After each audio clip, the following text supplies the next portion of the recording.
Sir, कल यहाँ पे एक दिलदोज हादसा हुआ है जिसमें 2 बच्चों की जान चली गई है। आज आपने खुद भी यहाँ पे दौरा किया है, तो सर इनको रिहेबिलिटेट करने के लिए एडमिशन की क्या कोशिश रहेगी, और यहाँ पे खुद भी देखा आपने कि क्या हाल बना है? सबसे पहले तो एक बहुत ही अनफॉर्चुनेट इंसिडेंट है। दो जो है वो माइनर बच्चे घर में जो है वो अकेले छोड़े गए थे और बुखारी की वजह से जो वो आग लगी, और हालांकि बच्चों का उम्र इतना छोटा था कि वो रिस्पॉन्स अकेले नहीं कर पाए। तो सबसे पहले तो मैं आप सबसे गुजारिश करना चाहता हूँ आपके माध्यम से सारे हमारे कुपवाड़ा के, परसों भी मैंने कल भी एक बाइट दी थी, उसमें भी 2 बच्चे जो हैं वो ट्रैप हो गए थे बिकॉज वो अनअटेंडेड थे। तो इस सीज़न में पहले तो हमें ये जानकारी रखनी है कि अनअटेंडेड इतने छोटे बच्चों को बिना किसी निगरानी के पेरेंट्स ने नहीं छोड़ना चाहिए, क्योंकि कोई भी रिस्पांस जो है वो बच्चे नहीं दे पाते।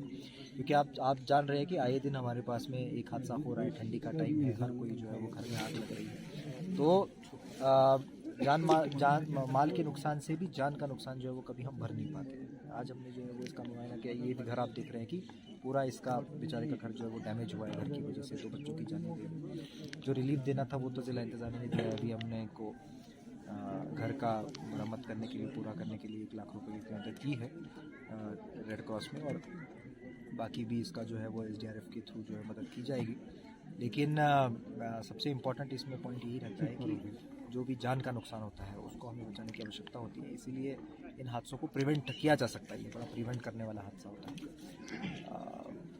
बाकी भी जो है वो रिलीफ आने वाले दिन में। सर, अक्सर जगहों पे इस तरह के हादसे जब हो जाते हैं तो लोगों की खुद भी एक रिस्पांसिबिलिटी था, या तो रास्ता बंद कर दिया होता है या तो कोई और चीज़ें होते हैं, तो उनके लिए क्या मैसेज रहेगी लोगों के लिए कि इस तरह की चीज़ें जो है वो खुद? यहाँ पे मुद्दा उठाया अभी, फायर सर्विसेज वाले जो है वो रिस्पॉन्स टाइम उनको ज़्यादा लगा। इसकी एक पार्ट ऑफ द स्टोरी होती है कि यहाँ पे पहुँचना, दूसरा पार्ट ऑफ द स्टोरी ये भी होता है कि हम पहुँच के भी अगर हम 500 मीटर की दूरी पे रहेंगे तो उसका यहाँ पे कोई फ़ायदा नहीं है, स्पॉट पे पहुँचना चाहिए। कई जगहों पे हमने देखा, जैसे इस गांव में भी वही सरपंच साहब बता रहे थे, बाकी लोग भी बता रहे थे कि एक्सेस पाथ नहीं है। एक्सेस पाथ हमने इतना छोटा करके रखा हुआ है, 8 फीट 7 फीट का रास्ता है, गाड़ी उसमें घुस नहीं पाती है। तो इसीलिए मेरी रेवेन्यू अथॉरिटीज़ को भी सख्त यहाँ पे निर्देश है कि जितने भी इंक्रोचमेंट इस प्रकार के होंगे कि जिसकी वजह से घुस नहीं पाते, उसको आप प्रायोरिटी पे एक तो निकाल लें और एक्सेस पाथ बताएं, और उसी के साथ साथ फिर रिस्पॉन्स टाइम को हम लोग सुधार पाएंगे। सर, ये जो यहाँ पे इन्होंने इल्ज़ाम दिया है फायर सर्विस पे कि वो टाइम पे नहीं पहुँच पाए, तो उनके लिए क्या इंक्वायरी? देखिए, एक फायर सर्विस वाले हमारे पहुंचे, दूसरे जो नियरेस्ट थे उनको नहीं पहुंचा है, तो उनके खिलाफ भी अगर ऐसा कोई सामने आ जाता है तो कड़ी से कड़ी कार्रवाई की जाएगी। पहले तो ये अफसोस की बात है जो कल रात देर यहाँ पे दिवर में ये हादसा जो हो गया, अलमनाक हादसा इसमें कह सकते हैं हम। ये मतलब यहाँ पे मतलब इसका मतलब जितनी भी हम भरपाई करेंगे, जितना भी हम इसके बारे में कहेंगे वो कम है, क्योंकि इसमें जो 2 नन्ही जानें हमने गवा दी लोलाब की, खुसूसन जो ये मोहल्ला है दिवर की, वो दो भाई थे, आपस में छोटे थे, तो दोनों हमने इसमें वो गवा दी। तो उसके बाद में जो मेन इशू है, हमें भी रात में फ़ोन आया, मुझे नहीं लगता है पूरा कश्मीर सोया होगा रात में ये वाक़ा सुन के, जिसने सुना रात में कि ऐसा वाक़ा यहाँ पे पेश आया। उसके बाद में हमें रात को मुझे भी करीबन 1 बजे के करीबन फैमिली से कॉल आया कि ऐसे हो गया मसला। तो उसके बाद में हमें भी बेचैनी सी हो गई कि क्या से क्या करेंगे।